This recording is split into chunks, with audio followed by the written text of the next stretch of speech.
ሙስሊም ይሆናችሁ በአላህ ጠይቃችኋለሁ ይሄንን ቪዲዮ ሼር አድርጉት ለሙስሊማት በአጠቃላይ ይዳረስ። ሐዲስ ነው የነብዩ አለይሂ ሰላቱ ወሰለም ትርሚዚ ናቸው የዘገቡት። ነብዩና ሙሐመድ ሰለላሁ ዐለይሂ ወሰለም አዛኙ ነብይ ኛን ሲመክሩን ሲያስተምሩ ምን አሉ? ኢነል ዐብደ ለየተከለሙ ቢከሊማህ አንድ ባሪያ አንዲት ንግግር ይናገራል። ላ የራ ቢሃ በእሰን ጎጅ መስራት አታየውም፣ ምትጎዳው መስራት አታየውም፣ ጀሃነም ታስገባኛለች የሚሆን አያስብም። ግን ምን እንዳል ታውቃላችሁ? የህዊ ቢሃ ፊናሪ 70 ኸሪፋ እሳት ውስጥ 70 አመት ይወርዳል። 70 አመት ይቀጣል አይደለም ለመውረድ ብቻ 70 አመት ይፈጅበታል። ምን ማለት ነው?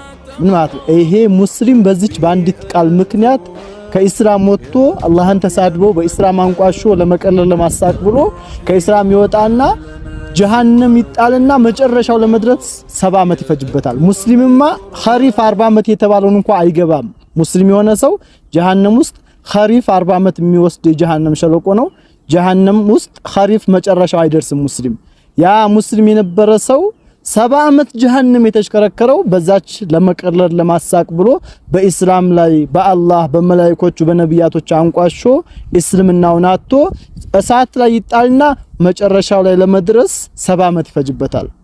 አብዱላህ አህመድ ሙሐመድ ፋጢማ ኸዲጃ በመባል ብቻ ሙስሊም መሆን የለም ያ ኢኽዋን። ስለዚህ ምላሳችንን መቆጠብ አለብን። በአላህ ላይ በኢስላም በነቢያቶች በመላእክቶች ማሾፍ መቀለድ ማንቋሸሽን መጠንቀቅ አለብን።